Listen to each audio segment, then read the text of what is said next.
I think we should get going so that we have enough time for discussion with the panel, and we want to leave plenty of time for Q&A with all of you. So thank you for being here this morning for the Partnering for Cures panel, Redefining Discovery for the 21st Century. I'm Rudy Tanzi, and I'll be introducing our panel members in a moment. Last year, I had the pleasure of sitting on a panel that was led by Dr. Francis Collins, who did the Precision Medicine panel this year. And we talked about the future of medical innovation, and we heard about many new technologies, just some really awe-inspiring new technologies that we're redefining this century at last year's panel. And out of that panel, we realized that there was a big need to talk about how do we really redefine the discovery process, the process of research in the 21st century, where we are going to better bridge basic, translational, and clinical research. How do we make sure that our graduate students, medical students, postdocs are getting trained in a way that they're not siloed into just basic science or translational or clinical? Some of the topics we'll touch upon today will include the idea of team science. And team science is good, but it can be scary too, because the idea is to get scientists, engineers, data scientists working together, but at the same time, when you have large teams and consortia, graduate students and postdocs coming up, might not get enough credit when their name is just in the middle of a consortium list. How do you make sure that there's still that career path while you're still enjoying the benefits for humankind of team science? We'll also talk quite a bit about a statement that Harold Varmus made in a PNAS article last year, that we've produced a, quote, unsustainable, hyper-competitive system. We're producing too many researchers for the number of positions that are available. And frankly, what's happening is a lot of scientists, a lot of young people in this country are not going into science. They're afraid to go into science. They see the head of their lab, who's a successful PI, struggling to get grant money in today's environment and saying, I don't know if I want to raise a family and have a career based on that. So we're scaring away people from science these days with scarcity of funding. And so these are just some of the topics that we'll get into, and plus there'll be other topics, crowdsourcing, how to repurpose failed drugs and get that information out there. We'll touch on a lot, and then we'll turn it all over to you for Q&A at the end. But let me introduce our panelists, and for the sake of time, I'm not going to go into bios, because believe me, the bios of the folks on this panel would take 75 minutes to really rightfully go through. So I'll begin with, we have Shia Ayyadurai, who's chairman and CEO of Cytosolve. We have Keith Black, who's chairman and professor of Department of Neurosurgery and director of the Maxine Dunitz Neurological Institute at Cedars-Sinai Medical Center. Jessica Polka, who's a postdoc? Postdoctoral research fellow. She knows too much to be a postdoc, but no, actually postdocs know everything. Postdoctoral research fellow in the Silver Lab in the Department of Systems Biology at Harvard Medical School, where I'm also from. We have Murray Stewart, who is the CMO of GSK, bringing in the big pharma representation. And finally, we have Keith Yamamoto, Vice Chancellor for Research, Executive Vice Dean at the UCSF School of Medicine, and also a professor in cellular and molecular pharmacology. So I'd like to begin by just asking each of you a question that you'll have about 5 minutes or so. And then when we get into the second round of questions, make this conversational. And at some point, if we have burning questions from the audience as we're discussing things, let's keep this casual and open so you can, raise your hand and tell me that it's time for Q&A even before the end if you want. If you have a burning question, feel free to do that, okay? So I'm going to start then with Shiva Ayyadurai. And for those of you who don't know, Shiva technically invented and is given credit for inventing email.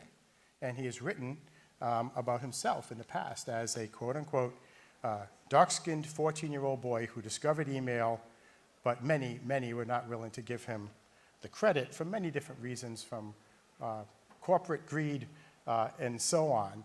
And so my question to you, Shiva, is how do we find in the world the next 14-year-old kid that's going to invent email who's not necessarily, living in the United States in a nice neighborhood, but reaching around the globe, really just not missing out on the talent and expertise out there that we don't normally focus on. Even in this country, focusing on smaller institutions and colleges where there are very bright people, but we only pay attention to the highest impact institutions. And like to get your ideas on that to start. Yeah, I set up a couple of slides, if Okay, that's all right. please. But first of all, I want to thank Rudy. I think this panel, I think it's extremely important for Rudy to take the courage to put forward some of these questions. I think it's extremely compelling to what I think the Milken Institute wants to do with faster cure. So let me go to the slide. So to answer Rudy's question, just to give you a background, email actually did not come out of the military. It actually came out of a medical school. And it came out of a medical school in Newark, New Jersey, one of the poorest cities in the United States, predominantly African American. When I went there as a 14-year-old, I actually had finished up all my high school calculus. I was actually going to drop out, went to NYU, and I got a job actually initially doing medical research on why babies were dying in their sleep. Some of you may know there's a thing called sleep apnea.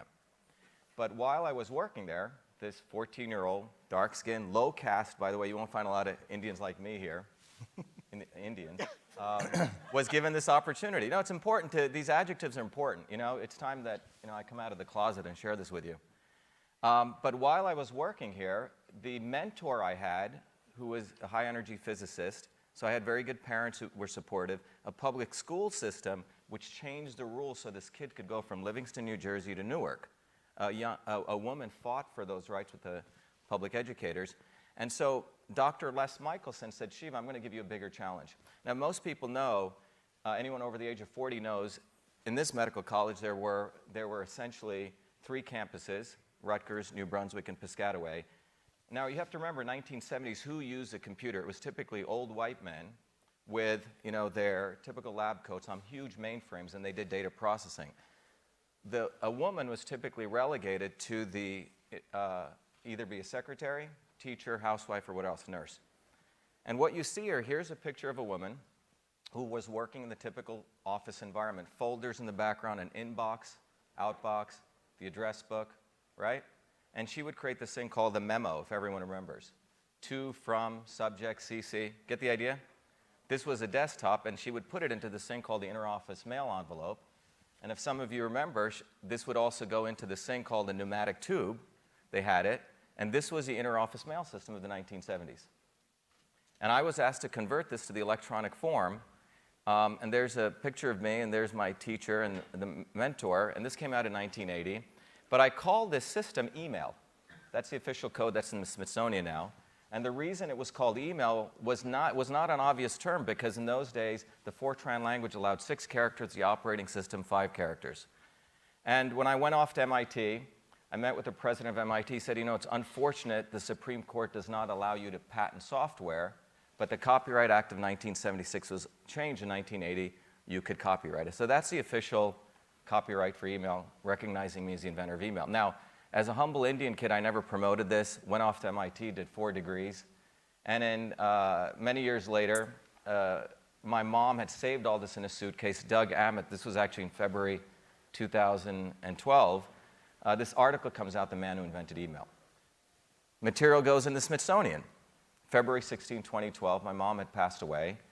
And you would think this should have been an occasion for celebration, but this is what happens. People took my picture, said this guy's an imposter, he's an a-hole. You can read all the words about it. And more interesting enough, blogs like this come out saying this curry-stained Indian should be beaten and hanged. Oh, boy. And I want you to look at this. So this is not Jackie Robinson, 1940s. This is 2012, where a guy who's got 4 degrees, has a Fulbright, is attacked so viciously. And no one stood up for me. Eventually, Noam Chomsky came out, and he said the facts are black and white.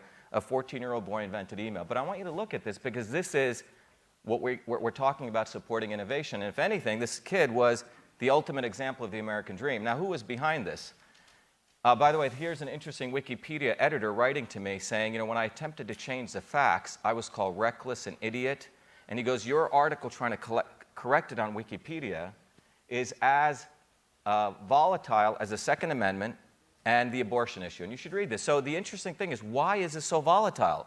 When I called it email, I created it, I have the US copyright on it. Well, you find out when this news came out, and this is to Rudy's point, this is now a special interest group, isn't it? Special interest group. A bunch of historians had already written the history of email. So when my stuff went into the Smithsonian, I perturbed these guys.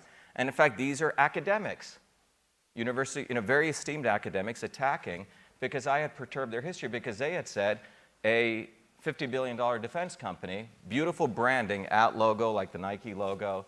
They have a guy who looks like an inventor, and what he did was early text messaging. It was not email. But they had built a $50 billion brand on this, and the fact that this went into there had perturbed this. You following what I'm saying? So the point is, email came out of an environment which it should not come out of, and you had this huge conglomeration against us. So I think when we really want to talk about where innovation comes out, it can come out of these other areas. Now, bringing it to the current area, recently we've created a technology, which I'll talk about, a whole in silico platform. If email was the electronic version of the interoffice mail system, we've created a new platform, which is the electronic version of the human cell. We use that, in fact, recently to show that genetically modified foods, in fact, do not have any safety assessment. They actually don't. The FDA takes no position. We wrote a set of papers showing, from a systems approach, they upregulate formaldehyde, downregulate glutathione. Same thing. We were attacked by a guy called Kevin Folta, who's the head of horticulture at the University of Florida. Said, I have no relationship with Monsanto. Well, a Freedom of Information Act is reviewed, and it comes out front page New York Times that, in fact, he was funded by Monsanto, showing directly he's cutting and copying emails from their PR agency. The reason I'm saying this is we have this collusion in science that believes that only innovations come out of big institutions, and there's this deliberate attempt to suffocate where science comes out of. So I think what I want to end on this is, and this is what you're seeing, what's happening, that we need to really address where does innovation come out of, how do we actually support a non-collusionary approach which really is more inclusive. And I want to end with this picture. So that image, that's when I was 14. And that image, I think, bothers some people, but it really shouldn't.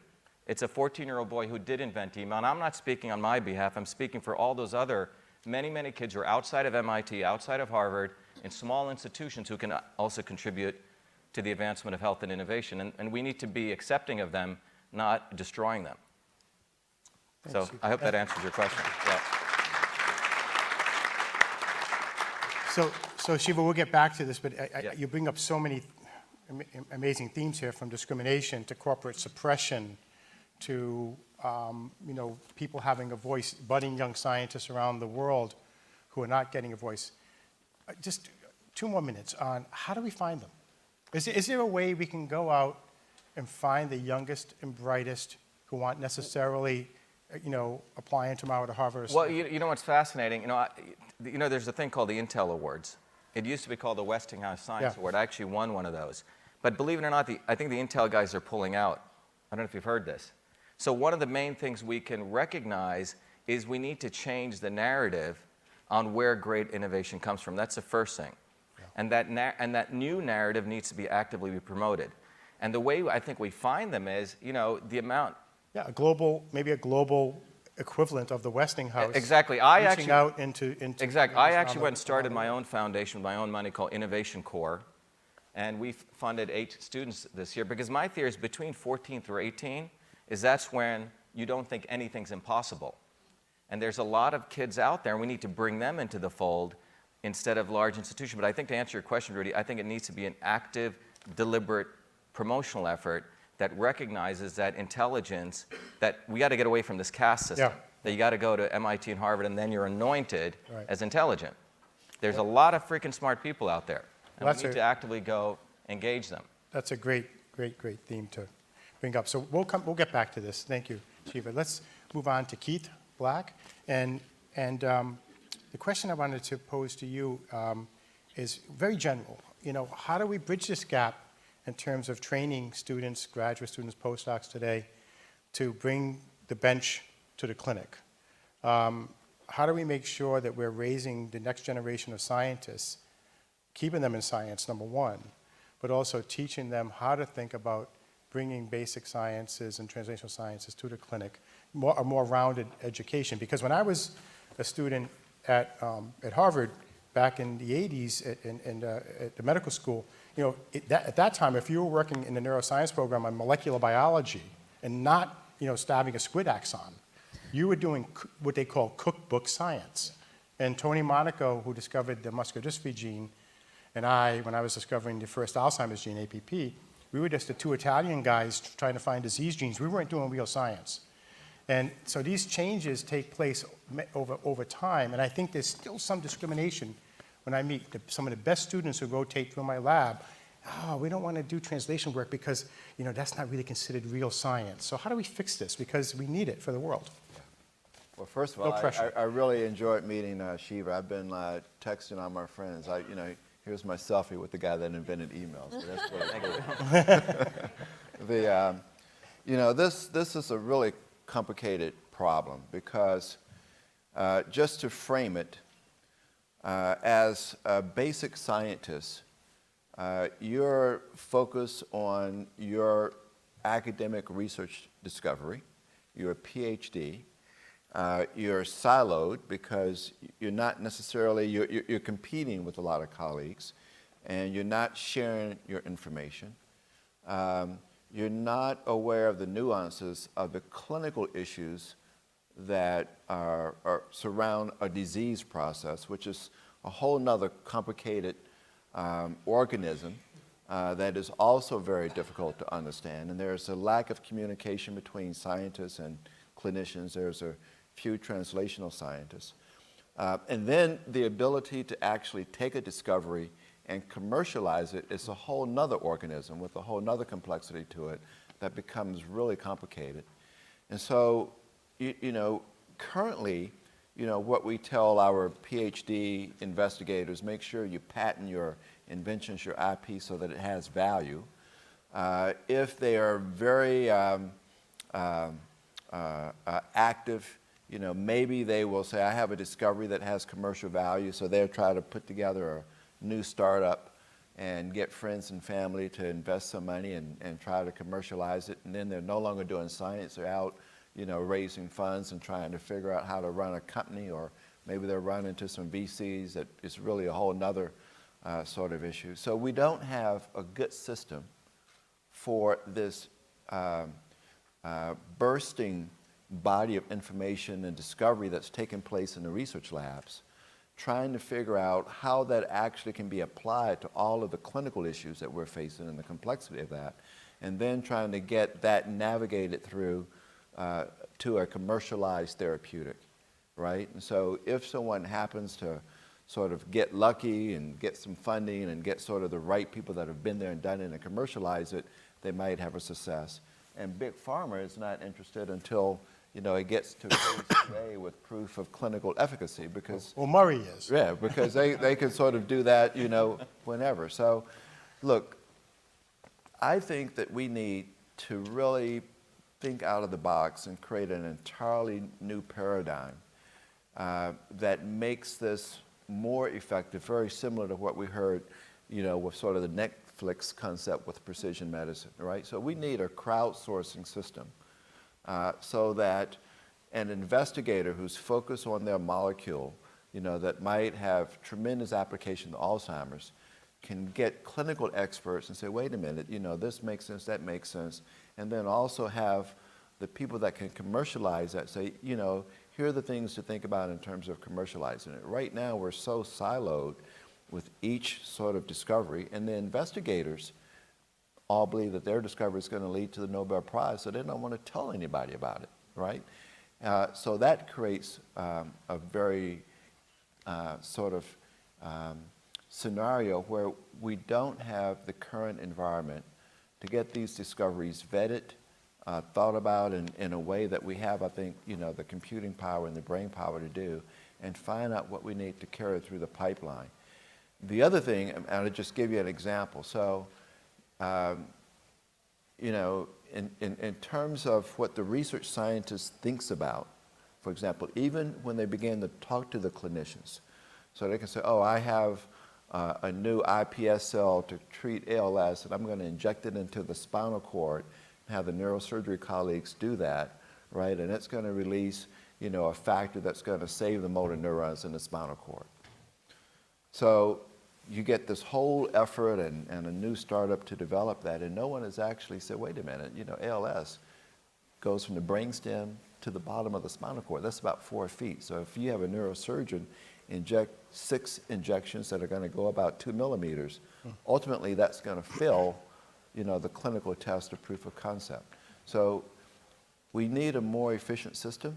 I don't really have a solution, but I think that we need to change the way that we think about intellectual property, create a way to share that information, to share the recognition and whatever sort of economic advantage can be derived from it, so that investigators are now more incentivized to put their information into a crowdsourcing environment, to get clinicians looking at it in a way that's efficient, to get entrepreneurs looking at it and get funding, and to show a commercialization pathway, because the way that we do it, it's not even 21st century or 20th century, it's really 19th century sort of processing. Thanks, Keith. So, you bring up crowdsourcing, which is, I think, a great theme we can get back to. But when you bring it up, it would appear that it's not just for fundraising, but also to de-silo. Right. So for a student to get ideas out there and not be ridiculed, again, there's the stigma of if you put anything out there that you're doing before it's published in a peer-reviewed journal, it's publication by press release or publication by Twitter. Right.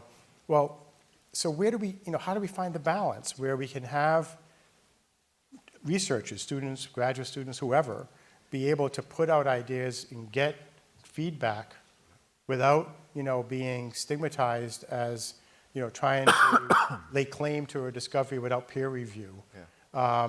It's not easy, but I agree that if you want to get the feedback you need to take advantage of the internet and of the media that's available to us. I mean, is that going to be coming in this century? I don't know. Again, I think it's a difficult challenge that we face, because the way that we're trained, the way that we're taught, the way the system is set up, is really counterintuitive to do that, right? You're criticized for doing it. You haven't published in Nature or Science. Right. Is your IP filed, and how are you going to share it? How are you going to share it with your university? And this conference is about faster cures. Right. So, I mean, I see discoveries all the time. I can give you 20 examples right in our neurosurgery neurology department at Cedars that are sitting there dormant because the scientist wants to silo the information, or you have a PhD scientist who's really good at science now saying, oh, I'm going to become a biotech startup and go out and do fundraising and be the CEO of my company. You have a few people that can really do that and be a quadruple threat, but now you've taken the great scientists away from what they do really well, and now they're trying to figure out, well, how do I do a startup? How do I talk to VCs? How do I go and do a road pitch to raise funding? This is a tough problem. I mean, the fact is still today that, if you have a paper in Nature or Cell or Science, you're going to get the better job. You're going to be more likely to get your grant through study section. So, but that may not be the fastest way to cures. Right. It's the fastest way to a career development. Right. So again, finding that balance is going to be important. That's a good segue